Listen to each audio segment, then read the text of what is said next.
Barbie! I told you to wait in the dream house. Boys, avenge me! Avenge me! Avengers! Bazinga. Scruffy-looking nerve herders. Ethan Hunt contacted you? I am good, Rooster. I'm very good. So you are Yoi's a trainer who trains. Gonzo the Great will ride this baby again. Hello and welcome to episode 65 of the Real Serious Podcast. And we are beyond excited to talk today about CinemaCon, the Minecraft movie. It's going to be packed. It's a packed show. But before we do any of that, what's up, boys? How we doing? Right. I was telling Hunter, Jack. So for those listeners or those listening, every podcast episode, I'm always late. Like if we say, recording at 9 a.m., I just can't get there at 9 a.m. I always get here at like 9:05 or 9:10. And today I woke up early to try to get on the podcast at on time. But then my coffee machine just like absolutely exploded. So I woke up, turned the coffee pot on, took a shower, went back to get coffee, and the coffee, I had to clean up just a whole mess at the coffee machine, which is why I was late today.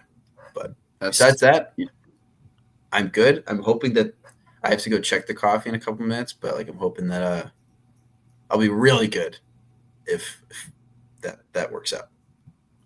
I feel like you got a whole different struggle than us though, because you're doing Eastern Standard Time for all of our pods, So I feel that maybe that could so make sense for me. Aren't you 2 hours off? Yeah, so 9:05 for you guys is 7:05 for me. So I woke up at 6:40 to. God bless What you. time do you usually wake up at 6 or earlier than that though, don't you? I used to wake up at 6 o'clock. Now I wake up at 6:30 usually. Okay. Yeah. We appreciate you being here. Hey man, it's my pleasure. Some serious dedication. Wouldn't miss it. Honestly, it's fine because it's when I wake up for work usually, and I go to bed early anyway. So it's really sweat off my back, Jack.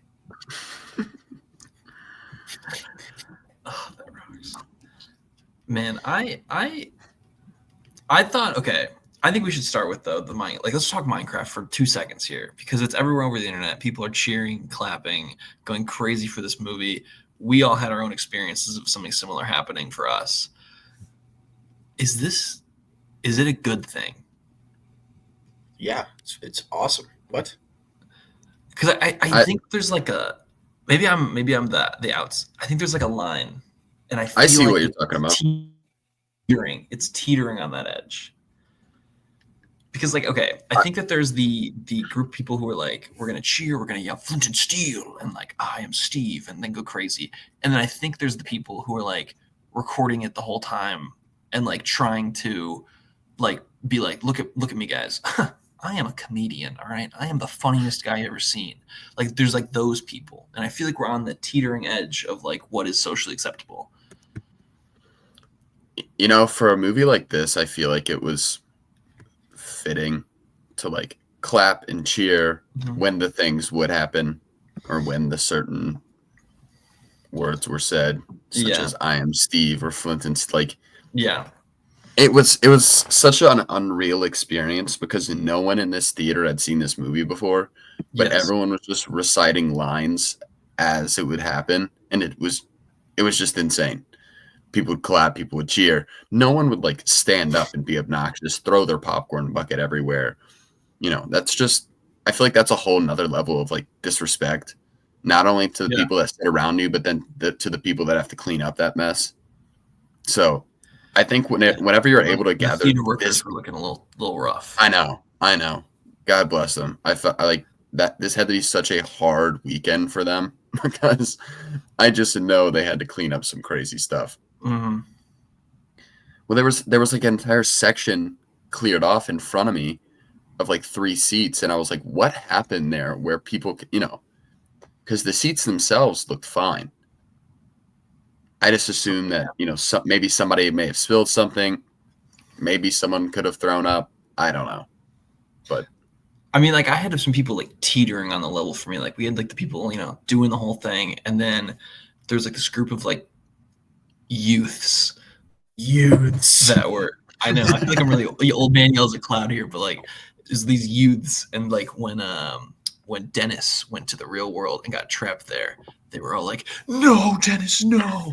And I was just like, "All right, this is what it's gonna be like the whole time." I was like, No. "We're in this now." I mean, I was sitting right next to a bunch of high schoolers that were chopping it up the entire time, and I was like, "You gotta be kidding me! Like, this is a damn movie." Are you guys at the point too where high schoolers are scary again? I feel like they got scary again to me.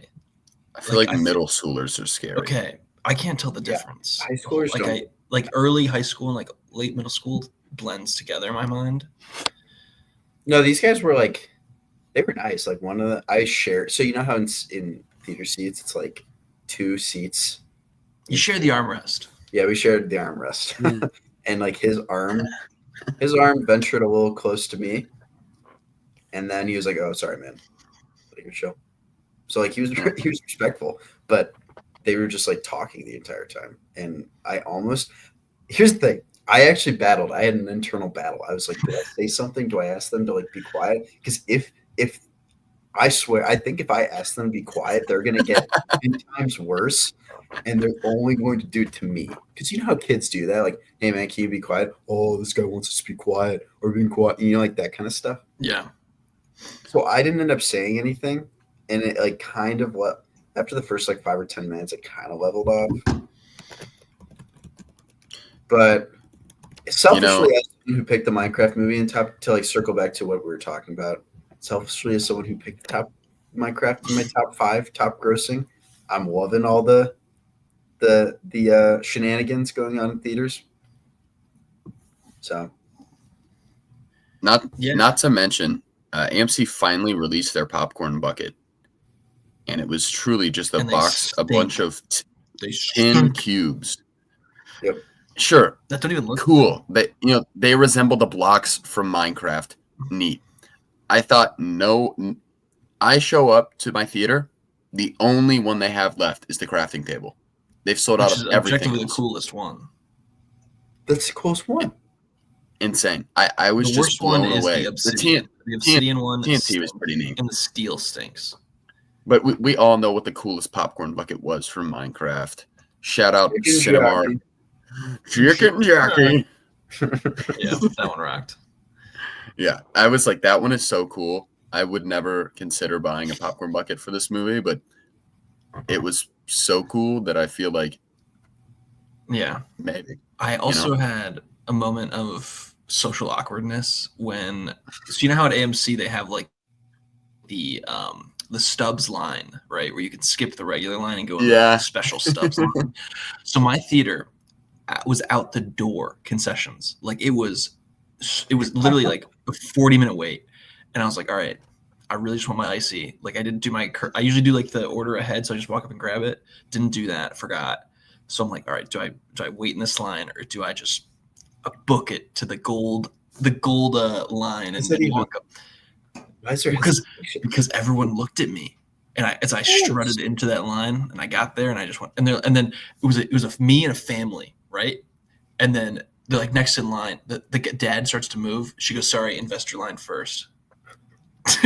It was a tough look. It was a tough look, but I strutted there. I mean, I feel like they were already looking at you because you were a 23-year-old dude in a Minecraft movie alone. Yeah, that's tough. But you know what? Let's be honest. That fits perfectly for what this movie was, though. Like a 23-year-old man seeing this by himself. It's a lot better than what happened with Snow White. I related to Jason Momoa a little bit too heavily in this movie. You what? Jason Momoa was a little too relatable in this movie. Garbage man. Yeah, the garbage man. I'm sorry about your finances. Yes, but we will get into Minecraft later. Just want to start with that. But all right, do we want to do what we've been watching this week, and then get into some? We have this might be one of the long heads up, folks. This could be one of the longer episodes. We got CinemaCon, and then we're going to probably talk a while about Minecraft. So good stuff. I can talk about what I watched this week. In terms of movies, it was a pretty chill week for me, but they showed a screening of Blade Runner 2049 at the IU Cinema. Lucky guy. And I was so pumped to go see that again, just seeing that movie on the big screen. First time I watched it on my iPad, which is just disgusting. but again, didn't really have much of a choice, and everyone was hyping up that movie way back when in freshman year. But very happy to have been able to see that on the big screen. I said this a little bit in my Letterboxd review, but I think the movie does such a good job because it just fully throws you into this world, and the world building is so good, but it's not crazy enough to where you feel overwhelmed by everything that could happen or is going on in this world. Yeah. Also, super, in my opinion, super cool Jared Leto, creepy Jared Leto role. Good use of Jared Leto in a movie. Exactly. Hoping that we can see that in the future with potentially Tron, which we'll talk about later today. And then obviously watch Minecraft, but then still continue to stay pretty hot on television shows. They're taking up still a good chunk of my time. But I want to say I'm 7 episodes into The Sopranos, the last season, so I have like 14 left. So we're slowly, or not slowly, we're moving pretty quick. But it's been getting good. Episodes have been great, and then obviously Daredevil, and then the studio. The studio. I don't know if any of you guys were able to watch that this week. My list today. My today is catching up on the studio. And especially with this week, with how big Minecraft was, the first episode of the studio focuses on them making a Kool-Aid movie.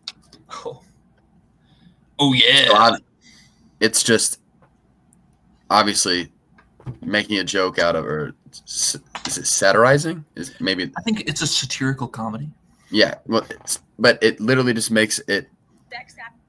It uses IPs that are unwanted and basically is joking how Hollywood is, trying to make the next Barbie, or essentially, like, when it came to mind, I'm obviously thinking Minecraft.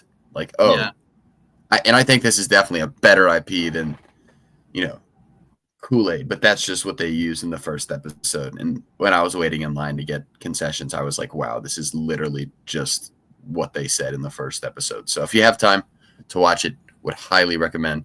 It's still very, very good. The cameos this week, we got Ron Howard and Anthony Mackie. So continues to stay hot. I think that's, or I watched some of Wonka too. I didn't finish it, but we got to the noodle scene and we just had to turn the TV off. Relatable. You get to the best song. Nice. Speaking of like that idea from, like, did you guys see the trailer for that Sneaks movie, the Sneaker movie? Yes. I thought it was like that was Anthony Mackie. I was blown away. Yep. I was like, what are we doing here? I know. And it was like from executive producer Mustard. I was like, oh, God, what is happening? So yeah. I only saw 2 things this week outside of Daredevil because Avery was really into watching Friends, so we watched a lot of Friends. So obviously the Minecraft movie, and then I also watched Top Gun Maverick. I watched Top Gun Maverick. Mm-hmm. It is still a perfect film. And then I woke up the next morning to the very tragic news that Val Kilmer had passed. So rest in peace, Val Kilmer. He died April 1st with a long battle with cancer. Just an amazing career that was very much cut too short. So I think he died of pneumonia. Yeah, but it was like I think the complications with cancer for like that long kind of hurts your body so much. But yeah, I didn't realize he was that young. I just kind of especially with how obviously his experience with his health is. I just assumed he was a little bit older just because of how he looked. But yeah, I mean, this is the battle with it just takes it out of you. Yeah, no, for sure. I've been wanting to watch Tombstone forever, and I think I finally just need to like rip it off and say I need to watch Tombstone. So I want to see the Doors movie where he's Jim Morrison. I've heard that's quite good, and I haven't had a chance to watch that. It's with him and Meg Ryan. Oh, yeah, sounds like a treat. So yeah, rest in peace to Val Kilmer. But yeah, Charles. I guess I have a quick question for Friends, really quick. Yeah. Before Charlie goes, were they on a break, Hunter? So I put a lot of thought into this, and actually because that was part of the episodes that we were watching was the break, the whole thing. Yeah. I think the biggest issue with that was the timeline of the break, right? Mm-hmm. Like they were on a break, correct, but the timeline of like 8 hours later, real bad. If they were on a break for like an extended period of time and it was like a month and a half later, the impact of that is far less impactful. So I think it's 100%. it's really a time issue versus they're on a break, because clearly they were on a break. Here's my issue with that whole thing. I think breaks are the stupidest thing in the world. Oh yeah, bad move from the jump. I think they're a recipe for disaster. Nothing. You can't do anything right if you're on a break. Like, agreed.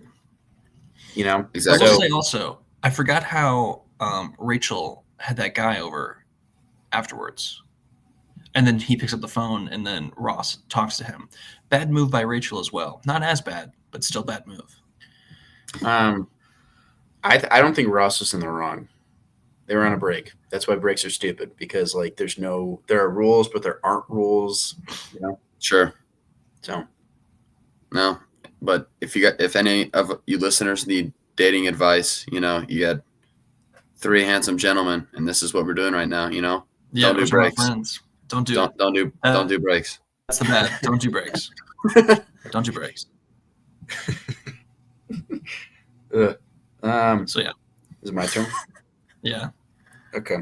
I just watched 2 movies. I almost watched a third one, but I didn't finish it. I intend to finish it this week, but watched Minecraft, obviously.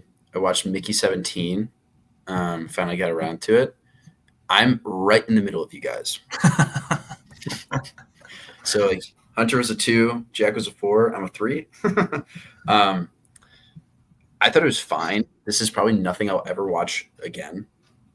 And like I've only seen Parasite because I wasn't able. Remember, I rented the wrong movie when we watched Memories of Murder. So I did not watch that. But compared to this doesn't compare to Parasite at all. There were issues I had with the movie. It was still entertaining, but yeah, I wouldn't recommend it to anyone. Mm-hmm. I watched half of Mary Poppins. Oh, Mary Poppins, y'all. Which has been on my list for a very long time as a big musical fan. But it's like 2 hours and 40 minutes. Is it? Oh, I don't think I've ever actually sat down and watched Mary Poppins. It's phenomenal so far, but yeah, I thought I was going to be able to finish it yesterday morning, and then I saw the 2 hour 40 stamp, and I was like, maybe not. I think I'm going to pass. Yeah, that's crazy. I didn't know Mary Poppins had the longevity like that. It's shorter than The Sound of Music. The hills are alive. How long is that? 3 hours? Let me see. Oh, I love that typing ASMR. Can you hear that? Oh, it's actually not that much shorter. Sound of Music is 2 hours and 50 minutes. Oh my gosh, I can feel you tickling my brain. Oh, what? Mary Poppins is 2 hours and 20 minutes. All right, so you're really just exaggerating everything. Liar. None of these are nerd nuggets right now. There are no nerd nuggets that are included right here. I'll have some nerd nuggets next week after I've finished Mary Poppins. Okay. These are unverified nerd nuggets. Yes. All right. Back, yeah. Let's move on. Are we CinemaCon time? CinemaCon? Sure. CinemaCon? Okay. So CinemaCon is the convention that takes place every year in Vegas. It is for all cinema, like theatrical people. So that was a really bad description, but basically it's for people. CinemaCon is a convention it's for theater owners. It's for theater owners and like theater exhibitioners. So it's like a industry event that over the last couple of years has kind of shifted and become more of like a news fan event. And so it's like a weird in between right now. Is it like an industry inside event versus like, is it like a fan event? It's mainly an industry inside event, but like now they invite like TikTokers and YouTubers to it. So it seems like our email got lost or something. I don't know what that's all about, but yeah. Okay. It's cool. I think we're on the. Yeah, we were busy. We're like just a couple names off, possibly. Yeah. So, they must really have been close. Like, yeah. We don't care. Yeah. We're not going to be bothered by it. Anyway, yeah. we didn't want to go. We didn't want to see Tom Cruise. No, we do. We do actually go. We do. Please. I want to make that very clear. We should start emailing them actually, begging them to take us. So please. It's like the DC, like listen. No.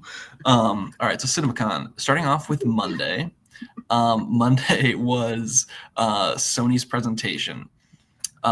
So before Sony's presentation, there was kind of a big conversation about extending the theatrical window to 45 days. Right now, it's 30 days on average, but the hope is that we're going to get to 45 days on average, which it was pre-pandemic. This is the definite correct thing to do. I think longer times in theaters means more people have the chance to go see stuff. But now we can get into Sony. So Sony started off strong here. We got the Beatles. We did. We got the Beatles. Boo. Hey, it's me, Ringo, from the Beatles. So in 2028, we are going to get them all in April. It's the first quote-unquote bingeable theater experience. I don't know if this means it's going to be weekly, like every single week in April we get a new Beatles movie, or it's going to all drop at once. I would assume it's going to be weekly. But we have the cast confirmed. So it's Paul Mescal as Paul McCartney, Harris Dickinson as John Lennon, Barry Keoghan as Ringo Starr, Joseph Quinn as George Harrison. This to me is a very interesting experiment that I hope works out well. I'm not with it. Because how do you do the timeline of this all? Like, do we get to see, like, is there a point where all these movies converge and then like a year later we're going to get like the 4K release and it's going to be like the ultimate cut where like it cuts back and forth between their stories chronologically? Or are we going to have to sit through the fact like the band breaks up 4 times and we see the pre, the band, and after for all 4 of these men? Or are we going to, like, I'm very interested to see how this is going to work with the timeline of it all. Because obviously for a good chunk of the story you want to be hearing, they're intertwined. So is it going to be the same story from the 4 different perspectives? Or is it going to be like, I just don't know. So I'm very interested to see how that's going to work out. I would love to see each of these movies really tailored and like directed in a different and unique way rather than saying, hey, let's just make this all the same style. Maybe that's just me. Yeah. Ringo should take place exclusively on the Yellow Submarine. But I think it'd be really cool if they did something unique stylistically where it kind of felt different and tailored it more towards their character and their story. But at the same time, because it's going to be the bingeable experience, I'm assuming they're just going to release these all at once and you could just go and sit in the movie theater for 8 hours, which is just absurd. That's insane. I don't know. I was just going to work with my AMC list. Is it going to be packed? That's why they upgrade to 4. Oh, that's why for the Beatles movie. You're right. Oh my god. It's so weird, and I think the castings are fun. Sure, I think all of these guys are kind of at their peak right now, or they're almost there in terms of their stardom right now. But I do wish we could start like, let's maybe cast someone who's not as well known. In my humble opinion. I don't know. So there was like a debate online that's similar to what you're saying right now. And I think that it's like a weird, I agree. There's like this 2 sides of it, right? Like I think we yearned for movie stars again. I feel like for a while we had like famous people, but there weren't like movie stars. And I feel like now we're kind of entering the era of movie stars again. But like the thing with movie stars is they show up everywhere. Like that's who they are. And so I think there's like the push and pull of like, do we have like prefer unknowns, or are we settling in with like this next generation of who these people are? Because if this was in the 90s, it'd be like we'd have like Brad Pitt and Tom Cruise. Tom Cruise as Ringo would be an incredible movie. And obviously, I think they just have to use some of the bigger names, because I think if they don't, there's a chance that people don't go and see this, or at least your average viewer isn't going to go and see this 4 times too. Well, the problem I have with this, it's hard enough to get people to the theater to see one movie. It's like 4 movies with like the kind of, I don't know, the impression that you have to see all 4. No one's going to, I guess some people may just go to 1, but dude, the Paul McCartney movie for sure, biggest box office. Yeah, that's a good point. I just think it's a little overwhelming. Like, maybe that's just me, but I personally have no interest. I'm not a huge Beatles guy, to be fair. I like the Beatles, but I don't have like a passion for them. If I was a huge Beatles fan, I'd probably be more interested. but I'm not, and it's also 4 movies that I have to see and set time aside for, and I just don't think it's going to work out that well. I don't think people have that much time. Or I think if you did it every week, it's like, all right, every week, find the time in your weekend to come for 2 hours. I think that people would be able to do, because I mean, I think that's the reason why too. It's like, hey, this is 2028, guys. Like, we're telling every other studio right now, like, April 2028 is packed. Like, don't put a movie in there because it's Beatles time, baby. We're with the Beatles. Hey, it's the Beatles. So it's gonna be crazy. Yeah, I have no idea. I'm actually I'm more excited for it now than I think ever. Just from the idea of like a bingeable theater experience is just insane to me. It's just when they say bingeable though, I'm like, that means you can sit down and watch all of them. Yeah. Well, I think probably, you know what's going to happen? I think it's 100% going to happen. It's going to be, they probably release week to week, and then like the last week when the George Harrison one comes out, because it's probably going to be last, it's going to be like, all right, guys, who wants to go to the 8-hour experience where like you get, what's a British food? You get like fish fingers and mushy peas halfway through, thanks to the AMC Stubs program. Beans and spuds. Yeah, beans and spuds. You get beans and spuds halfway through to help tide you over. I don't know. I'm more excited about the interesting plan of it. I think from a technical aspect than even like the movie itself. Yeah, I don't know anything about the Beatles, so I think anything that they I'm very tell me. excited. Who's Yoko Ono? When Yoko Ono gets cast, internet breaking that day. But yeah, so that is the Beatles.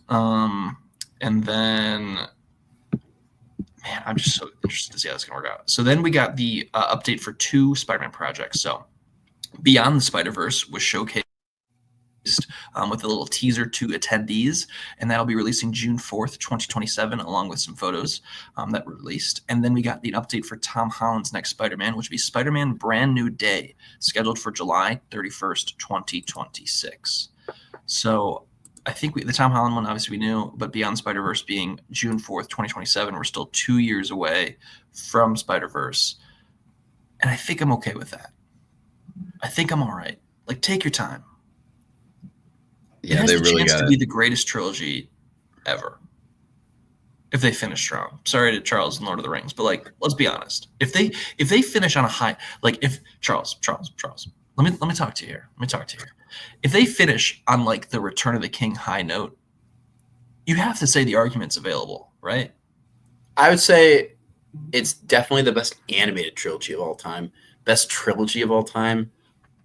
Listen, I think the argument, if they can finish on the high note, like Return of the King, I think the argument's able to be made. You may not agree with the argument, but I think the argument at least has speak to stand on. If someone made that argument, I wouldn't call them like I wouldn't call them anything. But it wouldn't be crazy. It wouldn't be blasphemous. You know? Okay. Like I wouldn't think that's a crazy take. I would disagree, but that's also because I'm probably irrationally biased towards Lord of the Rings. So that's okay. But yeah, finish strong. The thing that was crazy for me to learn was like they're working on new animation styles. Yes.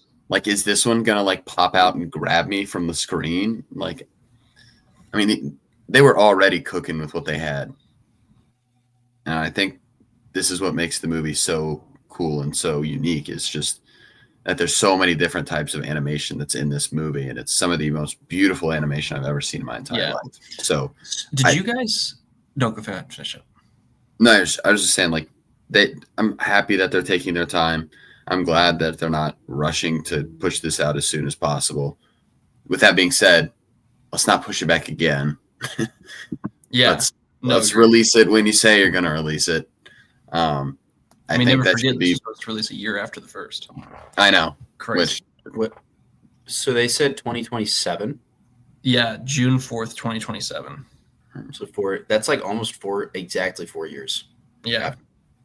Which was, I think, the difference between the first and the second one. It was 2018, 2020. No, it was 5 years, 2018 and 2023. Oh my gosh. it will be 10 years almost. Yeah, The first and the 10 third. years. My goodness. It's okay. So that's pretty crazy. Let's hope it's good. If Agreed. it's not good, will this be one of the biggest letdowns?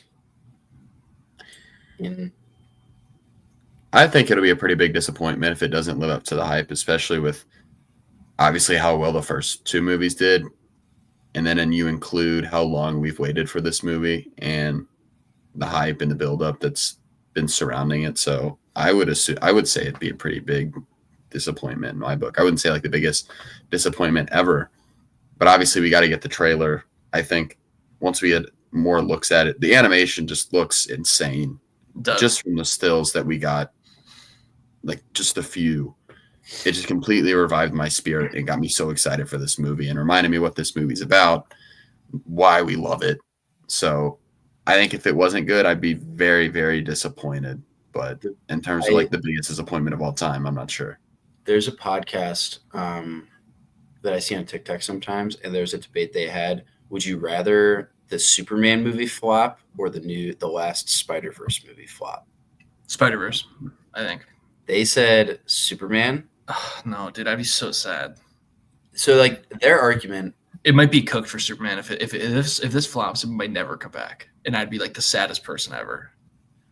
Their argument was Superman is like setting up the DC universe, and if it doesn't do well, then like that's not good for the DC universe. But like there's still technically a chance that like the DCU can come back, but Spider-Verse has basically the opportunity to like make history as debatable, like what you said, Hunter, debatably the best trilogy of all time as an animated trilogy, like without a doubt the best animated trilogy of all time.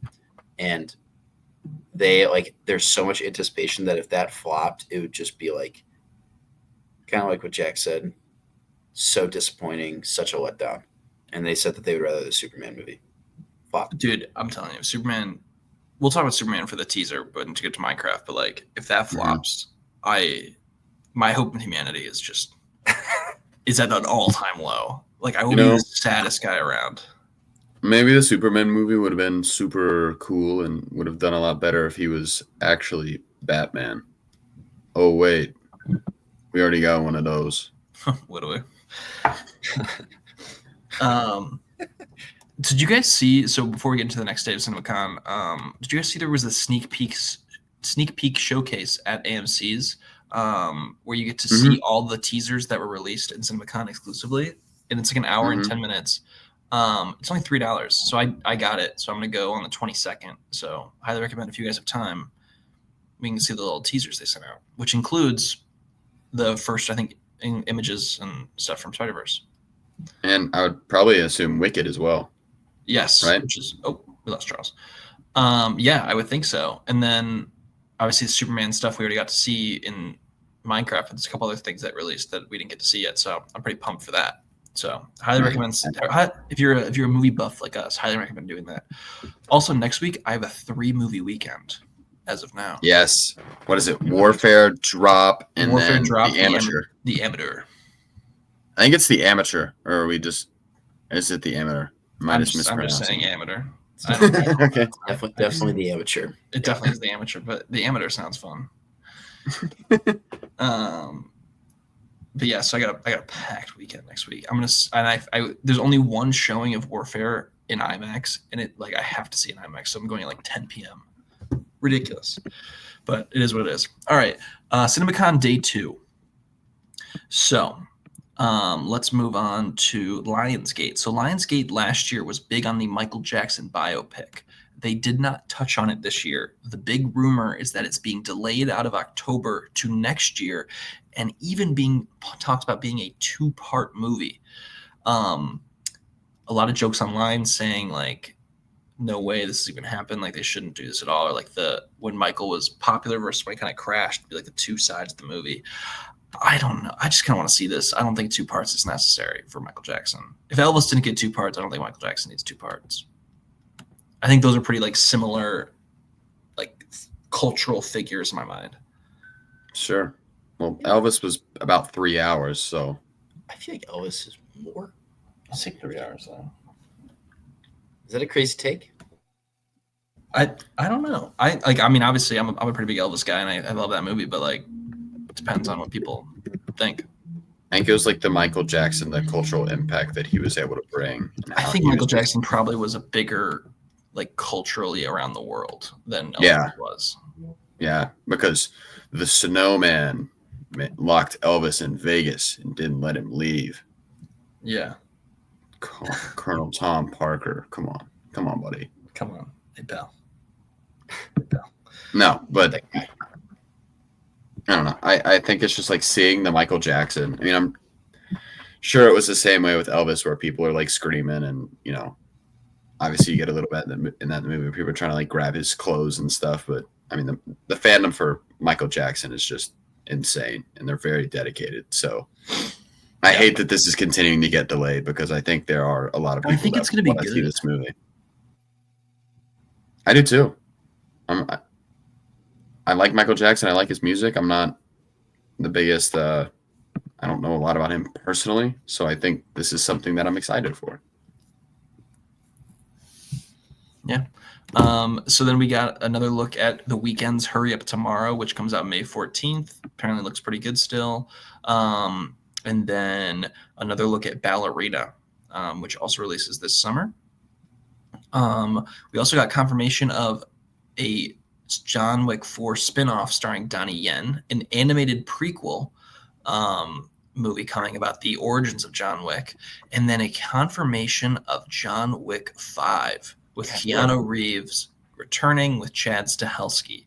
They are milking the franchise. Last time I checked, John Wick died. So what the heck? There were some people saying that he would go through like hell and fight demons.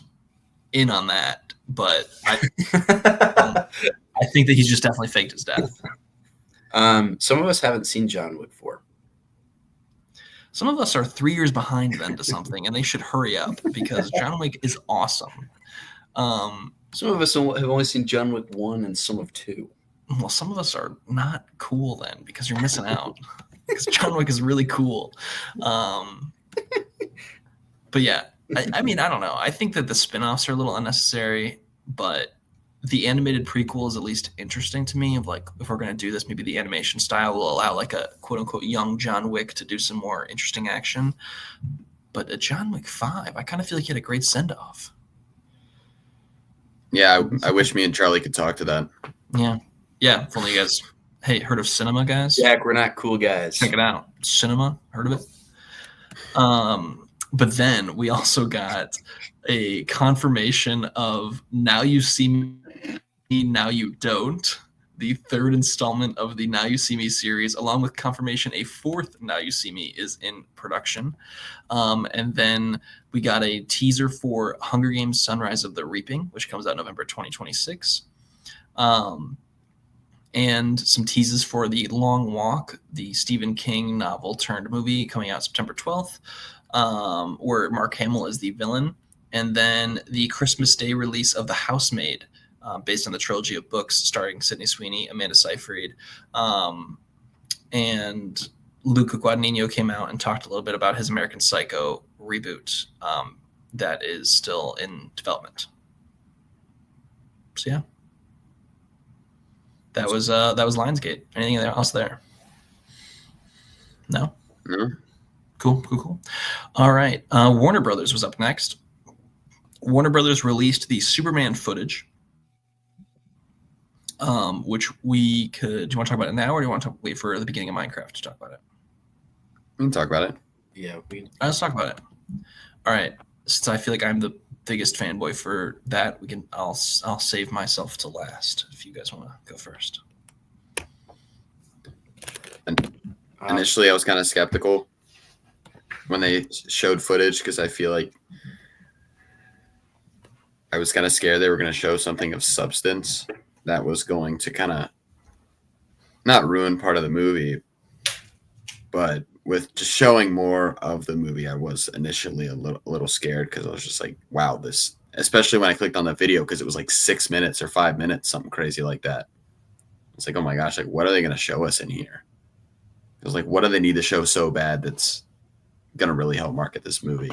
And I think what they showed was perfect because it gave us more insight into like, you know, the Fortress of Solitude, and then also like the using the sun to heal Superman was great.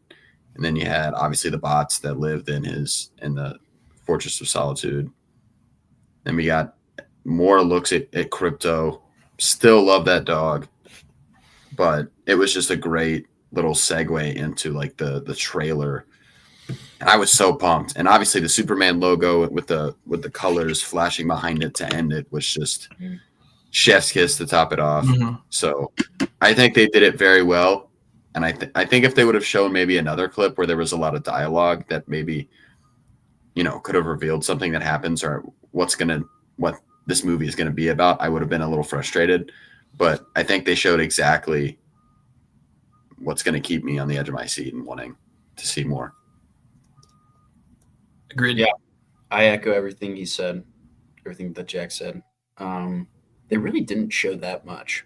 Like, they showed us a scene that we had already seen, just like a longer kind of footage of it.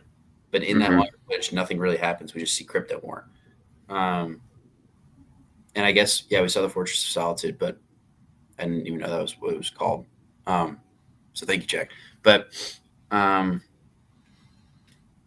think did they change the trail? So like they show all of that. There was a little bit different. When he's flying into the monster, he's a little bit extended there. And then also Lex Luthor actually has a line in the trailer, which he didn't previously. And he's back.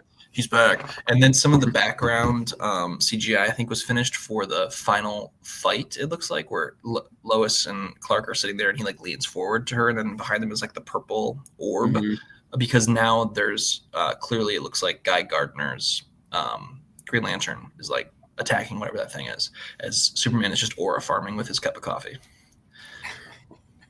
So so they didn't really show that much. But it brought me further. I mean, I texted you guys. I was like, it looks phenomenal. I got chills throughout it. Yeah. It was interesting too. Like, it was the only trailer before Minecraft that like the crowd didn't talk through. And I was like, that's great. I was like, this is good sign for it. Talking about the trailer itself, I loved the little tease of it, very comic booky in the best possible way. I was very confused for a long time when James Gunn was talking about like the Crypto's like a kind of a bad dog, but like obviously everyone still loves him. It was like, how are you going to portray that in a movie? Perfect way. Like, I don't know if like your guys' relationship with dogs in the past, but like I feel like a dog that doesn't listen but like you still love is very similar to Crypto, where like just bothering you, but like Superman, just, you still love the dog. And I loved the robots. I think it was such a great touch. And then him getting healed was just so perfect. Now I got to talk about the lame Snyder heads out there. You people are losers, all right? You people are losers. Everyone online who was like, this is not accurate to what I would prefer my Superman to be like. This is far too cheery and cool. It's like, all right, chill, guys. Or like the people who are like, the sun is hurting him. That actually heals him. James Gunn knows nothing. Bro, the robot literally said we're doing 12,000% concentrated sun or something. Of course it's going to be a little bit too much. Also, his bones are probably snapping back into place. Like, it would not feel great, all right? So those people need to chill, first of all. And this looked really good. Like, these people, listen, I love Henry Cavill as much as the next guy. I really like Man of Steel. I think it's better than most people think it is. It's time to move on. All right, it's over. It's over. We're ready to move on. We're ready to go to the next thing. And this is the next thing. And the next thing looks really good. So just accept it. Be excited. If it doesn't end up being good, then at least, hey, you can be like, haha, I was right. But you know what? At least try it. At least give it a shot. Like, this is ridiculous. I hate those people. The kids next to me in the theater when it came on were like, oh, this is a PG movie. There's blood. Is this allowed? There's blood. Touch grass. I will say, them showing this trailer, it does question for me, like, have they officially given this movie a rating yet? I think it's for sure PG-13 because I don't even know how you would do like No, I know. Fights. I know. But I was just saying, like, I think even the fact that they're showing this before the Minecraft movie. Yeah. And, maybe they knew that the Minecraft movie was just going to be a bunch of 22-year-olds, a bunch of 30-year-olds, and some like 6, 7, and 8-year-olds sprinkled in there. Mhm. And they're like, yeah, this is our target audience. But I think for me, because they showed a Mission Impossible trailer, but it was not the full trailer. It was like a little bit that was perfect enough to show for a PG audience. Yes. So I'm just very interested to see. I don't think it'll be PG, but I just thought it was very interesting that they showed that entire clip, for a PG movie. So I think it was disagree a good with choice of a clip too, because I think it obviously had a conversation around it of the people being like, "Wait, Superman can get hurt?" It's like, yeah, dude, Superman can get hurt. Yes, he's not a invincible god, and I think that's gonna be the big thing that is like figured out here for people because they think that's what they thought of him. Also, great parallel because when the scene happened in the Batman of Batman jumping off the roof and then getting absolutely clocked by the train, the upper rail train falling on the bus, where were the complaints there? Where were the complaints there? Oh, wait, there wasn't, because it turns out humanizing these characters is a good thing. Oh, dude, Superman fans, catch me in the streets any day. But yeah, so that was Superman. I'm just still so pumped for this movie, though. All right, next thing, moving on. God, got me fired up. All right, Ryan Coogler's Sinners is coming out very soon, and actually the first people got to see this movie, and apparently it is incredible. So very pumped for Sinners. I thought it'd be good, but like the word on the street is that it's very, very good. So that'd be very exciting. We also got another look at F1, which is looking more and more incredible the more I see it. They got some looks at Final Destination Bloodlines, One Battle After Another, the Leonardo DiCaprio, Paul Thomas Anderson movie, Maggie Gyllenhaal's The Bride, a animated Cat in the Hat coming for February 2026, and the horror thriller Weapons, which is coming January 2026. So yeah, that was Warner Brothers. Wow. Well, at the Sinners premiere, I don't know if you guys got this. This is like but someone was asking Haley Steinfeld if she was, are you going to be in the next Avengers movie? And she was like, and then she immediately was like, no, maybe I'm not. You haven't seen that? No. So she confirms it, then unconfirms it? Yeah, basically. Someone is like, oh, are you in the next Avengers movie? And she kind of like shakes her head. And then she immediately kind of has this face like, oh, crap, I probably shouldn't have said that. So from her word, I would expect her to be in the movie. Okay. Which, again, I think we've seen reports all over that the chairs were not we're not everyone. No, the chairs were not everybody. They're waiting another couple months, and then they're going to do it again with more chairs. Yeah, those chairs 10 hours. keep getting longer. I'm going to be there. 10 hours of commercial-free chairs. Mm-hmm. I'm going to be eating that slop up. Give it to me. Yeah. We're there every time. Every single time. All right, now we can move on to the final day of CinemaCon, which is Universal Studios. So Universal Studios showcased Jurassic World Rebirth, which apparently looks quite good. I don't know, the trailers just haven't pulled me in quite yet to Jurassic World Rebirth. I think it looks pretty good. I think it looks good. I was thinking about that yesterday. There's something, I don't know. Like, as Jonathan Bailey, that's enough for Charlie. That is enough for Charles. Yeah. Speaking of Jonathan Bailey, Wicked for Good had its first teaser trailer drop, which is, I guess, had the wedding. Oh, Jack's got Cynthia Erivo right in front of him. So the wedding, I don't really remember the whole part 2 of Wicked. I've seen Wicked, obviously, but like I only remember the beginning. Some of us haven't seen it. Okay. Well, that didn't stop you last time, so. Well, you've seen The Wizard of Oz. Yeah, I've seen The Wizard of Oz. So you know what happens with the Wicked Witch. I know that she melts, but I'm pretty sure she doesn't. I'm pretty sure she doesn't actually die. I guess we'll find out. Also, there was a tease, I guess, for Dorothy in the movie. So someone's gonna be playing Dorothy, which we don't know yet. It's actually. It's me. That's the big tease. Gender swapping Dorothy. Yes. That's gonna be a great one online. Yeah. Fans are gonna love it. 6'4" Hunter. Follow the yellow brick road. Jason Statham as Dorothy. Actually, no, he's not Toto. It's me as Dorothy. Yeah. Jason Statham as Toto. He just destroys some munchkins. Yeah. Woof. Come on, Jason. But then we got Five Nights at Freddy's 2 got its first teaser and official trailer. What'd you guys think of that trailer? Looks spooky. I thought it looked good. I like Charlie, you and I watched the first one, didn't we, together? Yeah. I think we both liked it. It wasn't great, but we liked it. I just think a lot of these video game movies are kind of buns. They're just nostalgia bait. Yeah. You know?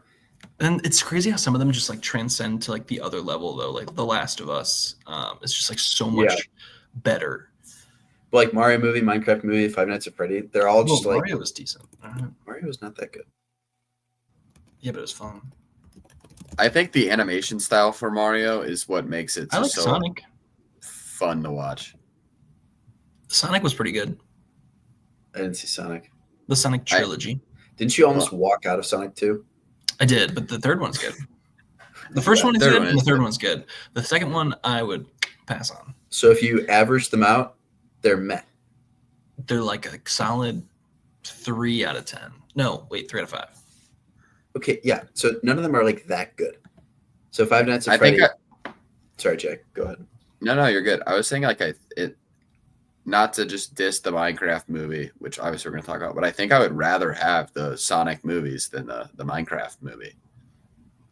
Yeah. I don't know if I feel like that's not a hot take. And I think I have the Sonic movies at the same, a 2.5, but I didn't go see these movies in theaters. So obviously my score for the Minecraft movie is just insanely just skewed in the best way possible for that theater experience. But the Sonic movies are solid. They're entertaining, and they've done great kids movies. Yeah. Obviously we'd love to see them be a little bit more in depth with talk about more about Sonic's character and maybe have those moments with him and James Marsden's character where they are able to Cyclops. I don't know, just progress as individuals throughout the movie, as I think Hunter and I've talked about in the past, are some of the best parts of Sonic, but for some reason they've just kind of shied away from those moments. But Five Nights at Freddy's, I looked, and all of us have it as a 2.5 star on Letterboxd. Five Nights at Freddy's. Yeah, and that's without knowing any of the lore. I just did not play that game. I played the first one, and I think the second one is called Sister Location. I think I played that one. I was looking through the comments trying to figure it out, and apparently there's a haunted house that's probably going to be in this next movie. That's I know there's kind of Spring Trap or something. I used to watch the game theory videos back in the day when Matt Pat would do the game theory videos on YouTube. That was a good little. He was in that movie actually. That's right. We also got our first look at Megan 2.0, which comes out in June along with the first trailer. And they are really just diving deep into the look at us do this campiness. So it's going to be Megan comes back and is actually going to be one of the good guys versus another evil robot. So basically doing Terminator 2 with Megan. Are we hyped for Megan? A lot of people seem excited for Megan's a big thing now. It's super camp though, right? Yes. So I don't know. The trailer to me was exactly what I expected, but I didn't feel moved either way. I haven't seen the first one, so I'm just I kind of feel like I was in the dark, but I can kind of figure what it's about. It is amazing to me. I think these horror movies just do so well in theaters, and it's just kind of a blank area, I think, for us of knowledge. Smile 1 and Smile 2, those are huge, and just kind of a blank area for us of knowledge. So they also showcased a thriller called Him, which comes out September 19th. It's a football thriller. Whoa. Never mind. I was gonna make a bad joke. Never mind. Okay. And then it was confirmed that the How to Train Your Dragon 2 is getting the live action remake coming June 11th, 2027. So Charles is pumped beyond belief. Which now makes more sense, realizing that they built that like giant $1 billion Universal Studios in Florida with the How to Train Your Dragon world. So of course they have to make another one. That's the main reason. Yeah. Also 2026, we're getting Super Mario movie in April. So Super Mario Bros. 2 in April, Minions 3 in July, and then Shrek 5 for Christmas. So we're gonna have a packed animated year for the boys. Sequel year. Yeah. Listen, I've come around on the Minions so much in the last year. I was so anti-Minion, and then the Minions. I know. And this last year, I think my brain is transformed in the wrong direction, and you're a mother. What? Yeah, I am. I am mother. You're a 40-year-old mother. I am a 40-year-old mom. I'm a Facebook mom. I'm posting little memes online of like, can't get my coffee or my banana. Minions. So yeah, that's me now. We also got another look at The Bad Guys 2 coming August 1st, which was my dark horse for box office. So hopefully that's a big one. I remember, did I tell you guys in the Dog Man, they showed like a special look at The Bad Guys 2, and I thought they were showing The Bad Guys 2, and I was like, no way, I'm getting to see this like 6 months early. And then they cut it off like 7 minutes in. And I was like, God. And then they showed Dog Man. And it was you on like the edge of your seat. You were like, oh my gosh, the first 7 minutes of I was like, is this what Bad Guys? Is this going on? Is this happening right now? Oh my gosh, it's happening. Oh my God. We're doing it. But yeah. So that was CinemaCon. Also in attendance was Glenn Powell. He got awarded Movie Star of the Year and talked a little bit about The Running Man, which I guess the first teaser, kind of a little behind the scenes showcase, was released. Hopefully it's in that footage we get in a couple weeks here at AMC. Additionally, Tom Cruise was there talking about Mission Impossible and did a moment of silence for Val Kilmer and awarded Christopher McQuarrie Director of the Year. It's pretty exciting there. Just really, really excited for those things to happen. And then they didn't really touch on the Odyssey or the Steven Spielberg UFO movie, but they just said that the Odyssey is going to be a once-in-a-generation cinematic masterpiece, which is insanity. That makes sense, though. Yeah. Like super excited for the Odyssey, but it's like just like hyping up your own product. You know, like they want to sell tickets, so obviously they're going to say that it's going to be a once-in-a-lifetime. You know. Not that I don't think this movie can be that, but obviously, you know what I'm saying? They're going to do their best to hype this movie up like crazy so that 3-year-olds that have no idea what the Odyssey even is are just like, yeah, I want to go see Nolan's The Odyssey. So I'm thinking that I need to see The Odyssey. Mother, please stop taking me to The Bad Guys 2. It's Odyssey time. I'm shifting into Odyssey mode. So yeah. Other news this week, we'll kind of speed through this, and if anything catches our eyes, we can talk about it. Coyote versus Acme finally got bought, so it's coming out next year from Ketchup Entertainment. They bought it from Warner Brothers. Zack Snyder is making a UFC movie called Brawler, which is about a young fighter rising from the streets of Los Angeles to pursue a UFC championship. The Gundam movie is happening with Sydney Sweeney to star, apparently getting a multi-million-dollar check for that one. The Smashing Machine is going to release October 3rd, 2025, starring Dwayne Johnson and Emily Blunt, which we're all very excited for. And then Heat 2. The script is finished and turned in, and it is starting to move forward. So very exciting and, very unfortunate timing with the passing of Val Kilmer. So yeah, that was it for news, I think. Anything else? No, I was just saying, seeing all these trailers, I think I got really excited. Even though I wasn't at the event, just seeing the news keep coming through this entire week.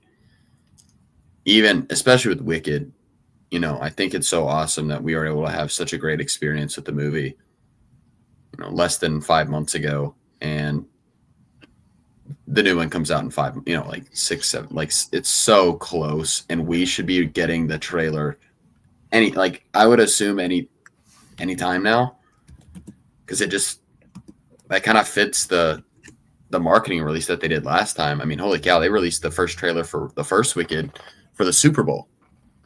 Did they actually? So was it that long? Yep, beforehand? I'm pretty sure they did. I'm almost 100% certain that they released the first trailer for the Super Bowl. So I would expect that trailer to come out anytime. Entertainment Tonight YouTube channel. Here we go. The Wicked movie official trailer. Hang on, let me look at this because that blows my mind. If it was really 10 months ago. So this is 10 months ago, according to the Wicked movie YouTube channel. Okay, let me see if I can find it. Yeah, the first trailer for Wicked movie, which premiered during Super Bowl on February 11th, 2024, was a 60-second first look. Gosh. Dang. It's kind of impressive. Seriously. It's insane. That's what I'm saying. So I feel like we should be obviously having the trailer when it's probably still in theaters in February. I don't know if it maybe was in February. I'm willing to say that I think if they're gonna butt it up to anything, we might get it with Mission Impossible. I think that would be a decent butt up. I would also say maybe Thunderbolts if they want to go a little earlier. Yeah. But if they don't do either of those, and you're looking at maybe June. June has a lot of releases that could be big for this. Yeah. I mean, like. Yeah, I there's no thought in my mind that they don't release this before those movies come out, because they would be missing a significant amount of massive marketing opportunity. But I'm just so excited that holy cow, I still feel like I'm riding the high from the movie that came out 5 months ago. So it would probably come out with it was Warner Brothers, like the Warner Brothers releases. I would go with it's gonna. You know what it's probably gonna be. I bet they're gonna do a teaser, and then the full trailer will come out with Superman, because they can butt it up with that, and that could be an extra promotional thing for Superman. It was Universal, wasn't it? Was it Universal? Yeah, I'm pretty sure it was Universal. Reversing everything take back everything I just said the last 30 seconds. Because I think they had might put it with. Yeah, it was Universal. So what's coming out this year? Oh, How to Train Your Dragon or Megan. Those are your two. Those are your two best options. Yeah. How to Train Your Dragon or Megan is gonna be the two. Yeah, and I feel like the Wicked stands are still riding the high of the first movie. So I think the sooner they release the trailer, probably the better, because it just keeps it so relevant. 100%. And the poster, I like the poster. The poster it didn't blow me away, but it looked neat. Good. Yeah. Yeah. All right. On to trailers. Let's start with The Rehearsal Season 2. I feel like I'm probably the only one who watched The Rehearsal here. Is that accurate? Mm-hmm. Yeah. Highly recommend the show. It is a fascinating look at Nathan Fielder's brain and how it works. The Season 2 trailer, interestingly, is about the aviation industry. And since the show takes so long to produce, I would assume this is before all the controversy. So very interesting to see if this is either well-timed or what it may be. But it's coming out very soon. It comes out in a couple weeks. If you have time, I recommend watching it. If not, just jump into Season 2, because it will definitely not be connected to Season 1 in any single way. So big recommend. Let's do The Karate Kid, because we already got a trailer for that once. The second trailer came out. Looks pretty good. Still looks good. It was great. Yeah. I'm actually a Karate Kid fan. I'm more excited for this the more I see it. I think this trailer kind of made me less excited. I think the last one was almost I almost felt like the perfect trailer for this movie, in the sense that it showed me enough to where I'm intrigued, but I don't know everything that I want to know. That's where I feel like this trailer kind of just kept spoon feeding. But what did this trailer give you that you didn't know or kind of suspect already? Yeah, obviously you have the conflict with the people at school, and the fact that he'd done martial arts in the past, and for me it's just I like this idea that I could not maybe guess the plot, and I'm not saying I could guess the plot here, but obviously they tell you that there's that person at school that he's kind of fighting up against, and then he starts getting trained, and then there's inevitably, Ralph Macchio is going to come back, which I don't think that's a surprise to anyone. Mm-hmm. But especially just kind of how they did it. He goes and he talks to him, and he's like, no, I'm not gonna go. And then he's like, oh well, I'll see you in New York. And I'm just interested, like, is that early on in the movie or is that towards the end? I would guess within the first 30 minutes they're all together training. Okay. Okay. I would be I will say shocked. I would be shocked if Ralph Macchio is not in at least 70% of this movie. and I also saw there's like a fight scene with like, what is it, Jackie Chan and Ralph Macchio. Yeah, sign me up, man. Like I don't know, that just like it didn't take me out of it. I was just kind of like, okay, all right, but I don't know. I'm still really excited for this movie. I just think it may have shown me a little bit more than I wanted to see. But that I tell you that's all good. that scene on the roof though, that fight scene is gonna go crazy. I'm so excited for that. I guess I didn't really mind the trailer because the Karate Kid's kind of like a rinse and repeat. Like it's the same story every time. So seeing the conflict, it was kind of like, okay, knew that was going to happen sometime in the movie. I don't really mind seeing it in the trailer because no, for sure, an expectation. So I didn't really have any problems with the trailer or like seeing too much. I liked getting more. I don't know. I did like getting more insight on like the competition though. Sure. Like the posters and all that, and kind of like the emotion of that. But maybe that was too much. I didn't mind it though. No, I mean maybe I'm not describing it in like truly how I'm having a tough time trying to describe how the trailer made me feel, but it didn't pull me away from the movie. I just think there was part of me that was like, I don't know if I'm as excited as I was with that initial trailer, but still excited. Yeah. Next up is Fountain of Youth coming to Apple TV here in May 23rd. With a honestly great cast of John Krasinski, Isa Gonzalez, Natalie Portman, and Stanley Tucci, my man, and Mother's Milk from The Boys. Mother's Milk from The Boys. So this is our yearly. Hey, remember Indiana Jones? Yeah, you liked that, didn't you? Well, here's a not as good version of it. So yeah. You liked the Uncharted movie. You liked it. Didn't you like that movie? I will say, I do think this looks better than I thought it would. I just wish this was in theaters. Like, this is like an all-time, like, I'm bored on a Thursday night. Give me some popcorn. Let me go. Like, why is this on Apple TV? It's a series, right? No, it's a movie. I think it's a movie. Oh, it's a movie? Yeah. Oh. Yeah. Interesting. For some reason, I thought it was a series. Is it a series? I'm like 90% it's a movie. I think it's a movie. Okay. Yeah, it's a movie. Okay. All right. That's good, though. You know? Nice little bit. Yeah. I don't know. I saw, I forget where I saw it. Maybe we talked about it. Apparently, Apple TV has lost money like every year or something. Oh, yeah. Super worth it. It's still losing money. Big time worth it. Dude, if whatever it takes to make Severance is all good with me. Oh, no. Yeah. But I question them making a movie like this because I don't imagine not putting it in theater. Well, I just don't imagine. Like, I watched this and I was like, this just kind of seems like a cookie cutter. I don't know, going on an adventure. Like, it didn't seem anything special to me, and I don't have any strong desire to watch it. And they're probably losing money because they're making average stuff like this with very A-list stars that probably cost a lot. Yeah. Like, I just think this is kind of an interesting choice if they're tight on their budget because it's not in theaters. It doesn't look phenomenal to me, and they're just like spending so much on a couple of big name actors and actresses. I'd like to see like the streaming numbers, if that's even possible. Yeah. For this movie when it does come out, because I think there's movies in the past or where I've been like, oh, not many people are gonna watch that. I get a call the next day from my dad, and my dad watched it. You know, like it's this is an all-time dad and like grandpa movie. Yeah, I feel like my grandpa's gonna eat this up. So, yeah. And it's like John Krasinski is just he's such a familiar face, and I think I never watched the Jack Ryan series, but I know that he's absolutely like loved for that. Like, so I think people could see that and be like, oh, I think bro kind of fumbled the bag. This is what so my roommate always brings this question up. Is John Krasinski an A-list celebrity?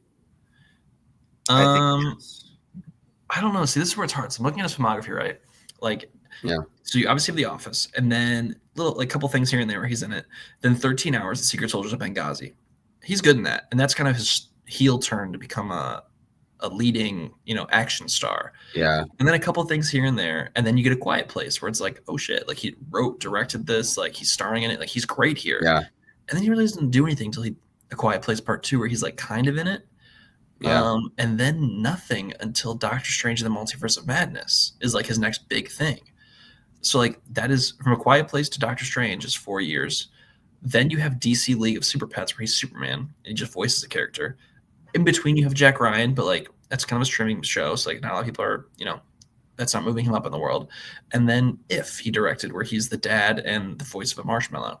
Like I don't know if he's really an A-lister. But then in the same vein, you look at his wife, who is just killing it, and the question could be, all right, maybe the conversation was Emily Blunt take the front road and John Krasinski kind of hold back and be with the kids more, and she's killing it. So maybe that was behind the scenes. You never know. I mean, because in comparison, her since 2018, Quiet Place, Mary Poppins, Quiet Place 2, Jungle Cruise, Oppenheimer, Pain Hustlers, The Fall Guy, If as well. But now she's in The Smashing Machine. She's in the Steven Spielberg movie, Devil Wears Prada 2. Like Emily Blunt, killing it. To be in the super cool Scorsese movie with The Rock. Yeah, Dwayne The Rock Johnson. I don't know.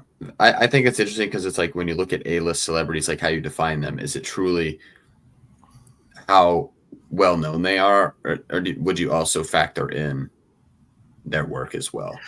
I think too, it's do you recognize them for them, or are they someone else? Like when I look at John Krasinski, he's Jim from The Office. When I look at Tom Cruise, he's Tom Cruise. Like that, I think is the difference. Like when I look at like as much as I love Robert Downey Jr., right? That he's Iron Man forever. Like even though he won the Oscar for Oppenheimer, he's Iron Man. Like he is not. It's what he was that is defined him versus like who he is. Like Leonardo DiCaprio, I look at Leonardo DiCaprio and be like, oh, he's Frank Abbott from Catch Me If You Can. No, he's Leo. Like there's the difference there. Yeah. And like even like especially those people who play like iconic characters, like you have a great example of I think right now, Timothée Chalamet, right? Like I think it'd be easy if he kind of shifted and just was like, hey, it's Paul Atreides, but he's not. He's outside of that. Where you look at Mark Hamill, like that's Luke Skywalker. That's just like a difference of I think the level of stardom and star power that's available. Very well said. Harrison Ford, I would say, but see, he has two where I think that elevates him to like a different level where it's like, yeah, you could see him as Han Solo, but like someone else could be like, that's Indiana Jones. But then someone else who's even cooler is like, yo, that's Frank Deckard. That's the Blade Runner right there. Yeah. And then the even cooler guy is like, hey, that's the guy from The Fugitive. Yeah. Air Force One. Yeah. So like he's got oh my gosh, it's Red Hulk. Yo, that's the guy from Ender Game. Yeah, that's the Ender Game guy. That's the guy from Age of Adeline. What the? That's the guy from 1923. That's the guy from the David Blaine special where he had the earrings. That's crazy. All right, last two. That's the guy from Apocalypse Now. Wait, sorry. All right, wait, we're done. That's what when I see Tom Cruise, I go, that's the guy from Taps. So, the two last trailers, the Naked Gun trailer, the reboot, starring Liam Neeson and directed by Kavya Schaefer, who is most famous probably for directing Popstar Never Stopping, and Chippendale Rescue Rangers from a couple years ago. I thought this looked awesome. Now, I don't know how familiar you guys are with the Naked Gun franchise. This is one that I watched quite a bit when I was a kid growing up because I had them on VHS at my grandparents' house. So big fan of the franchise here. I love the humor. I love like the comedy. It's very Airplane-esque in its comedy. I think the first joke works good of him taking the mask off of the little girl and it's him. I think the second joke is far better with the O.J. Simpson joke. I think that is a great joke. So yeah, what are your thoughts there? Yeah, I haven't seen the original. Yeah, same. No, I think maybe if I watched the original, I think I would probably be more inclined to see this movie. Obviously, I haven't seen Liam Neeson in anything in a long time, so I'm excited to see him back in something, and it looks like something he's having fun with, So I could be swayed to go see this movie. Is this I'm a not movie like or show? opinion on it now. It's a movie, right? What? It's a movie. It's a movie, right? Okay, good. I think this is okay. I did the same thing earlier. I don't know what. No, August 1st, 2025 in theaters. It is Hey, starring Liam Neeson, Pamela Anderson, Paul Alterhauser, and Cody Rhodes. Cool. I recommend if you guys have time. I think they're like 90 minutes. Watch the I probably first will Naked watch Gun. this. The first Naked Gun is very funny and holds up quite well.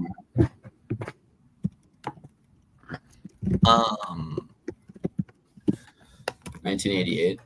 Yes. Naked Gun from the Files of the Police Squad. Very good. So I do recommend seeing that if you have a chance. I think actually just released on a Steelbook, in case you're interested. So, just saying. All right, last trailer came out yesterday, and that was Tron Ares. So, Oh boy! Tron Ares, they come to the real world. So Jeff Bridges, Evan Peters, Cameron Monaghan, Greta Lee, and Jared Leto. Let me tell you, I was so in on this trailer. I was so in. And then Jared Leto showed his face, and I was like, "Ooh, am I out of this? Am I out?" Jared Leto? It's Morbin time. I don't know. I just feel like he's the same dude in everything, which is so interesting because I think he's a great actor. He's in a lot of iconic movies. I know. He's in He Fight doesn't Club. age. He doesn't age at all. Psycho. He's Requiem in for a Dream. Dallas Buyers Club. He's 53 years old. Isn't that insane? I have faith. Look, no matter what Jared Leto does in this movie, it looks so good that I'm going to sit there and I'm going to just get a handful of popcorn and I'm just going to keep going. I'm just going to keep going. I mean, that trailer, literally my jaw just like drops. Like, this is what Tron is supposed to be. It's supposed to look like this. Like, it's supposed to blow you with how like visually stunning it is. So from the 1 minute, or I don't know how long of a trailer that was, but I have shown that to several people and I'm like, this is awesome. And I cannot wait to go see it. Jared Leto does not scare me personally. I know he's had some rough patches, but I think he is still he's a good actor. I think he's just chosen some projects poorly over the past couple of years. That's fair. Because like we said, he has great roles and he has some pretty like iconic characters. I mean, obviously Morbius aside, but I don't know. I don't think one person is going to ruin this movie for me. Like, I think Greta Lee being this is exciting too, because I loved her in past lives. It's very interesting though, the choice I think to bring them to the real world. I'm very interested to see how that plays out, because I think one of the coolest things about Tron Legacy is the grid, right? Like the grid is just so fascinating. And I think the style of it all is very interesting. So be very interested to see how it looks. But no, I mean, I'm excited for this overall. I think it was better than I expected it to look. And the fact Jeff Bridges is back is pretty cool. Yeah. So, I'm seated. I have sat. The popcorn bucket for this to go crazy, like light up. You click it, it just goes like. Should be the light That cycle. would be. Open it up. That would be crazy. Okay, turning the light cycle into a popcorn bucket would actually be like insane. It'd have to be like the biggest light cycle of all time. What if they use one of like the discs and like it was just like a big disc? Yeah. Or the Ares, like the helmet the guy's wearing. That'd be kind of cool. Yeah, I'd buy that. I'm in on that. We're giving you ideas here, right, AMC. We're giving you ideas. If you ship us a free one, it's okay. That's what we'll take. Plus 10% equity, but that's fine. All right, Daredevil Born Again time. So this episode was art for art's sake. Daredevil is fully back, and Fisk is stopping to try to get Muse stopping to kill again. Jack, thoughts on Daredevil? Solid episode. I don't think it was like anything that really stood out. Is the season finale next episode? No, two more to go. Okay, 2 more. Okay. Yeah. Yeah, it was good. I think I wasn't expecting Muse to go that quick. I feel like his character was like this big hyped up villain, and I feel like it was kind of underwhelming how quick he went. Maybe that's just me. And obviously it maybe again I'm missing it that like it's really just Fisk and Daredevil battling back and forth with one another, and Muse is just another piece of the puzzle, you know? Yeah. Just another person there to make things more hectic between them. And obviously I think he served his purpose in the sense that like Daredevil is back, you know, and then also you have Fisk who's running just propaganda saying that him and his team took down Muse when like that's just totally not true. Yeah. I think I like Fisk's or his character like the more we've gone into the show, because in the beginning of this show or in the beginning of the season, you have him as this person that's running for office, and he's like, you know, like I kind of have to leave that life behind of what I used to do, but it's just slowly crept back in until it's just consumed. In which this past, you know, or the episode before where he was just, you know, him and the painter, his wife's favorite painter, were going, you know, fist for fist. But I like it. Show's staying pretty good. But what do you think? I mean, I thought it was really good. I think that the action is still slightly off just from like an editing standpoint, compared to the original show, but I still think this is really well written. I think it's really well done. I loved the conversation between like Matt and Heather in the hospital. I think that was just really well done. I think the Fisk spinning it so that it's on like everything is kind of shifting so that it's helping him and his cause is perfect Fisk in the best possible way. I really did like also the Vanessa calling for the hit at the end. Vanessa. Oh, that was insane. I think that hit though still was orchestrated by Fisk, right? Like I think it was a hit on himself versus like Vanessa going rogue. Vanessa. But I think this is a really strong show, and I think it's so from whatever everything I read up to this point, this was the old show. That was the original idea. And then these last 2 episodes are going to be by the new crew who retooled everything that we saw previously. So I think whatever happens these last 2 episodes is going to be a big tell for what season 2 is going to be like versus this half of season 1. So I'm very interested to see that. But we're going to get Punisher, I believe, next week, fighting with Daredevil, or that's to be safe for the finale. But either way, this has exceeded my expectations from a reboot series to one of my favorite shows ever. So big thumbs up for me. When you watched it when you were a boy. When I was a boy, I enjoyed the show. And now I'm a man and still enjoy the show. Thinking about when I was a boy. All right, is it Minecraft time? Vanessa. It's time to craft. Okay, here we go. Let me read the synopsis here. 4 misfits are suddenly pulled through a mysterious portal into bizarre cubic wonderland that thrives on imagination. To get back home, they must master this world while embarking on a quest with unexpected expert crafter. Directed by Jared Hess, probably best known for Nacho Libre, and I believe Napoleon Dynamite. And starring, obviously, Jack Black, Jason Momoa, and Sebastian Hassan, who is Henry, the little boy. Also Jennifer Coolidge in a great little role here, along with Emma Myers and Danielle Brooks. Oh, my God. Oh, my God. Oh, my God. She's the best, dude. I love Jennifer Coolidge. My entire theater, the second she showed up, just went crazy for her. So great looks there. Before we get started, let it be known that the Minecraft 4K collectible steelbook is currently available on Walmart. Can you send that link to us, please? You guys are buying it? No, I'm just. No, I just want to look at it. Oh, okay. Why was I also Hunter? Did you detect a sense of judgment there? Yeah. Excuse me. Okay, in the nicest way possible, we know that we've had this conversation before. There are movies that we do not need to own. Did you guys hear me? And I will stand on that. No, I'm a preserver of cinema. All right. I detected a little judgment out of you. No, No, You guys are no. genuine? That's not. Look, I'm just saying.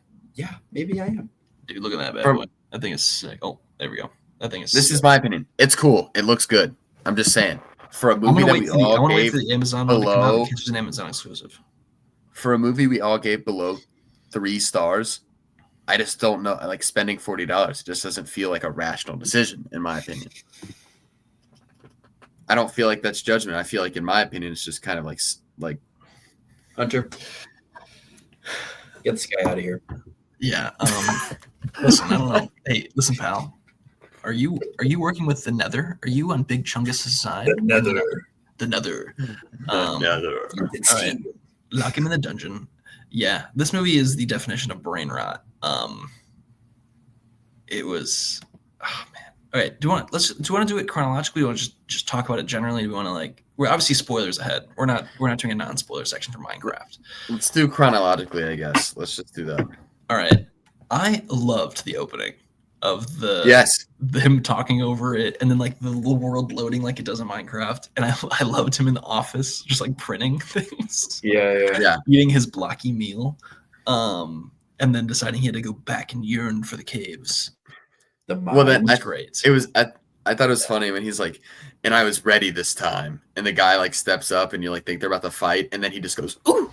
Yeah, and he just like Euro steps him. That was pretty great. And then then he gets there, and then he builds his multiple houses, which is very relatable, I think, to anyone who's played Minecraft. Like your dirt house, and you move up in the world. And then he meets Dennis, his lovely, lovely dog. Dennis was great. There's the sequence of him catching the disc in his mouth. Yes. Yeah. It's like me and Dennis would play all the time. And do then everything together. Like you see the disc flying, and then he just goes, which is very Jack Black. Which I don't know about you guys, but I feel like this movie turned me on to like Jack Black again. Like I was like, all right, like I'm back. I think that happens to me every time I see Jack Black movies. It's like an ebb and flow. Like I think I'm out on Jack Black. Like I like him. I see a movie with him and I'm back in, and then I'm out again. I don't know what happens. I'm always also this was a big Jason Momoa back for me movie. Yeah. After the last Fast and Furious movie, I did not like Jason Momoa. I mean, I liked him, but like it was like, he's not great there. And I think after even like Aquaman, he wasn't great. But here, we're back. Yeah. I think what took me out of it, honestly, like I enjoyed the first few minutes so much, even though it felt like it was just so like it was so goofy. But then we like went to the real world, and they had to like actually build the story, like a story, which was like so frustrating. Like when they're in the real world. I will say, everyone in my theater erupted when the jetpack ran into the chip. Yeah. I did love her joke about being a social media manager, and she promised to get them to like 50 followers. I thought that was very funny. As someone who has had that job before in the past. I also did like, I don't know. I liked like the sadness of this small town that they were in.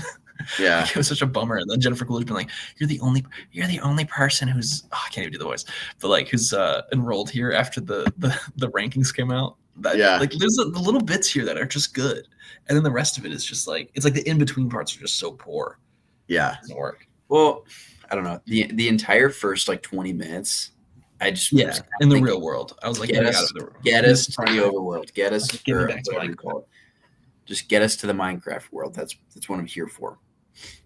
So that's kind of just, I guess it set up the characters, but I was just itching for them to get to the world, to the mines. Mm-hmm. And then they get to the mines though, and it gets pretty good because they yearn for those mines. I like Jason Momoa's character. I think even the auction was like the fact that he's like this guy that this auctioneer of these like these lockers. Basically, he's like, oh, if I help you out, will like you go and hang out with me? And he's like, maybe I might hang out with you. And he's like, oh, that's enough. I'll take it. Yeah. I also think what was shocking is the art style and like the actual CGI didn't bother me. Because I think the trailers, that's something we talked about a lot, was like how like shocking it looked. And then seeing it in the movie, I was like, this actually looks pretty good. Like, well, I think I it still looks so bad that it worked. Yes, like they committed to the bit. Like if we had gone in with the idea like, oh, it's gonna be so bad, then we would have noticed everything and would have been really, would have taken away. But I think, at least for me, I'm speaking for myself, I just wanted to see the Minecraft world, and I didn't really care how it looked. I just wanted to see it and like get all the nostalgia kind of quotes and actions and all that stuff. So I didn't mind that it looked pretty bad. I think though that the practical sets looked great, and like everything they interacted with looked really good, and that was the thing that I think was so interesting. Like even the ridiculousness of the diamond armor at the end that he's wearing, it still like looked good, and I was shocked by how much the practical effects look good, because it made you like want those things. And I think that's a big thing when it comes to set design. But all right, so we're back to chronologically. They get to the overworld, and then they go forward, and then Henry figures out he can build. I guess he can mine and craft. It builds a little protective area, and then Steve shows up for the first big applause moment of the night, and just cooks those zombies. Cooks the zombies to a really cool song that I forget. Yeah, and then he does the famous line, "I am Steve," and everyone goes crazy. Also, it felt like there were built-in applause pauses a few times. Like he did "I am Steve," there was no like dialogue right there afterwards for a couple seconds. When they did the chicken jockey, there was no like dialogue for a couple seconds. I think they knew applauses were going to happen. The chicken jockey immediately after the zombie just headbutts Jason Momoa's character. I don't think there were built-in applauses. I just felt like it was like a perfect pause for like them before they talked again. But okay, then they go to the village. Oh, here we go. I can't hear what you're doing.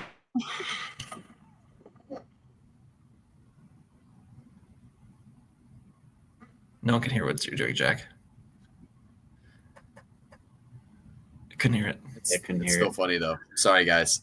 Sorry for the chicken jockey. I was trying to just play the chicken jockey and see if there was a pause. But I mean, I guess the zombie little chicken, the chicken jockey is headed. Yeah, he headbutts him, but maybe we'll have to go back again to see if there are pauses. I guess we'll have to go see it again. Maybe we'll have to buy the steelbook just to see it again. But then they go to the village with the villagers, and they try Steve's lava chicken, which another big applause break. That jingle, God, I did love. Wow, yeah. I did. I really did like though the little bits in the Nether with like her goons, and like them just being like regular people, like just like, hey, can we just not do this? Or like they do like a drawing and she stabs him and then he just turns into a pork chop. I really liked all that. General Chungus. This movie was very committed to the bit, which I think I appreciated. It made it far better than it deserved to be. If it was like embarrassed of itself or like anyone didn't realize what they were in, I think it would have hurt the movie quite a bit. But like they all knew the movie they were in, and like they accepted the fact that this is what it was. And I think that is a very good choice overall. But I don't know. Do we want to keep going chronologically? I mean, things just happen and they have a fight at the end. Or just want to talk about it? I guess we can talk about favorite parts or something. All right, favorite part, least favorite part, and then we'll do score. Okay. Jack, go ahead. Yeah, I mean, my least favorite part was when Jason Momoa sacrificed himself. I was, I'm not gonna lie, I was pretty angry. I cried. Yeah, but you knew he was coming back.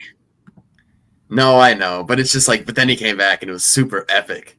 That probably would be my favorite part. I don't know. I thought the Jennifer Coolidge bits were great. I think it was like so far away. Like they just had to connect her into the story. I feel like going back and forth between them at dinner, it kind of like wasn't really a part of this. You know what I'm saying? Like, The Swedish joke was very funny. That was funny. hysterical, but that entire sequence was so like nothingness. It I just know. had nothing to do with the story. Like, love Jennifer Coolidge, but I just think like that stuff had nothing to do with like the actual story. And very glad they included her, but I think there could have been a stronger. Maybe I'm picking at it too much, but point is, yeah, probably like Jason Momoa's character. I thought he was funny, but then like his whole like character arc seemed a bit too fast for me, especially in this Minecraft movie for children. I think my favorite. No, finish up. Sorry, no, I'm not. I was literally just saying like, there comes the argument like, because it's made for kids, should it like, is that like okay for it to be like a bad movie?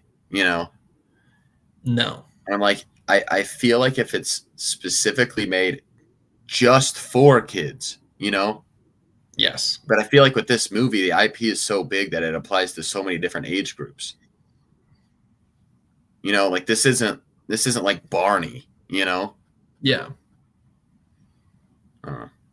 Sorry, that's all I had to say. No, I mean, I'm with you on that. I think my favorite bit of the whole movie, honestly, was, and I thought it'd be the most annoying bit, but it was Jack Black as Steve. I think he was really good here. I think he knew exactly what he was doing.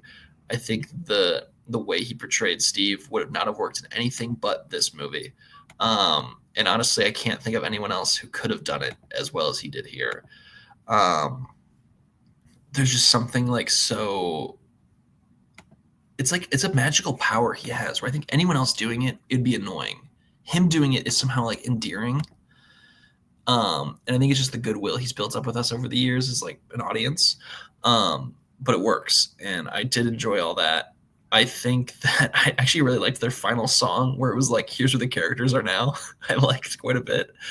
And I think the thing that was the weakest for me was like, I think as a villain, the villains just weren't very good. Like I got like the lady, she wanted to obviously get the cube to get more gold from the overworld and everything. But I don't know. It just never was like very interesting to me. Her villain arc was she got made fun of at the Nether's Got Talent. Yeah, like the dance battle didn't work out, so she's like, creativity is over. Like it's just a joke. Like it's yeah. So that's where I punchline. think. I also will say I do appreciate the fact this movie had the strength to hold back from doing the obvious things. And I was telling Charles this last night. I was like, the fact that like if a creeper showed up, they didn't be like, creeper. Oh man, like the fact they didn't do stuff like that, I think was a very good tell that like they had the ability to like hold back. Because I think there was some low hanging fruit they could have done and they didn't do it fully, which I think was a good choice. So that's all I got. Yeah. My favorite parts were, I said it earlier, but just everything that they tied back into the game, like very game specific niche scenarios. I'm trying to think of something off the top of my head. Like the nighttime joke. We saw it in the trailer, but she was like, did that? I think the joke about the iron golems, they only attack when they're attacked. Great. Yeah. And then she's like, oh, seriously. Like that was great. I think that like little stuff like that was just good. Or like, don't look an Enderman in the eyes, like stuff like that. Herobrine. I loved all those. Those were like by far my favorite parts. Least favorite part, I forget his name, but the actor that played the little boy. Whoa. I think the script kind of like ruined him, but a lot of the lines that he delivered where he was like trying to show emotion, it was just like, this is not working. But like I didn't expect it to work. In here, I think they tried to bring up obviously about creativity, and the town was used as a great vehicle to deliver, the inability to create or have any creativity whatsoever. And then obviously Minecraft is just like, you can do whatever you want. And obviously at the end, he's like, oh, I can do whatever I want in the real world. Cool. Like that's just, everyone's like, nice. Cool. Your jetpack works. Nice. Nice. That's awesome. Let Steve sing another song. Or like Yeah. yeah, or when Jason Momoa's character kept just doing rotten stuff, and the kid's like, "You're the worst friend ever." And it's like, Yeah. okay. I was your friend once, not anymore. Yeah. So I don't know. I don't fault the actor. I kind of fault Yeah. how he was the script he was given, kind of his story, like how he was written. But yeah, I don't know. And I think I will say too, like it sounds like we're praising this movie. It's not very good. No. But I think it works well because it knows what it is. It's not trying to be like anything better than that. And I think there's an argument obviously to be made where it's like, okay, listen, the Minecraft movie, similar theming to the Lego movie, right? Very different results when it comes to quality and, just general as a movie. Where the Lego movie, I think, is a very high level movie versus like this is kind of low level. And the themes are pretty similar. But like, I think that's okay to have two different things. I hope that Hollywood doesn't take the wrong lessons from this and it's just like, oh, they just want more slop with funny meme jokes. It's like, no. Yeah. I think that there's a time and the place, and like this was the time and the place for this. This would not work if you made like a Crash Bandicoot movie or something. I don't know. But like this works only with Minecraft. Yeah, like no Roblox. No, we're not doing that. If we're gonna make a Terraria movie, let me tell you, that's gonna be an R-rated movie by Darren Aronofsky. There's no other way to do it. So yeah. Anything else on Minecraft we got? Maybe it's just fun. like I couldn't imagine watching this movie alone, not in a theater. So obviously, if you've yet to see this movie, and it's in theaters, like go see it. Like, sure, it's not I wouldn't put this movie among the best. Like, it's not the worst movie I've seen all year. No. Especially in a theater. In a theater, I guarantee this is not going to be the worst thing you've seen all year. Like, this was better than you're going to me. Yeah, and you're gonna have fun. Like, you're gonna go, like, take some friends, just like have a good time, cheer, whatever. Just don't throw around the popcorn and make a mess for somebody else to clean up. This was my number 5 movie of the year. Don't tell me this was better than Mickey 17. This was better than Mickey 17. This was 3 spots better than Mickey 17. Oh my gosh. Listen, I told you, I just don't like Mickey 17. I get it. This is my 4, but it's above a couple of movies that I rated higher. That's fair. You could like something more than you think it's quality-wise. Yeah. But yeah, I think is that it? Is that Minecraft? I think this is tied for our longest episode ever. Next week, we are going to do a couple. So next week, The Amateur will be our number 1 review, but also if we can get Drop and Warfare in there, we will. Obviously, I will see Drop and Warfare, but if you guys have the ability to, that'd be awesome. But I see number 1 probably is The Amateur for our review. Yeah. So, I'll probably try and see Warfare. I've been looking forward to that. So yeah, same. All right. Anything else from the boys on Minecraft? Chicken jockey. Sounds good. All right. Go watch the Tron trailer 1,000 times. Yeah. Actually watch Superman preview 1,000 times. Okay. And don't listen to Snyder fans. They're wrong. All right. Peace. Have a good one.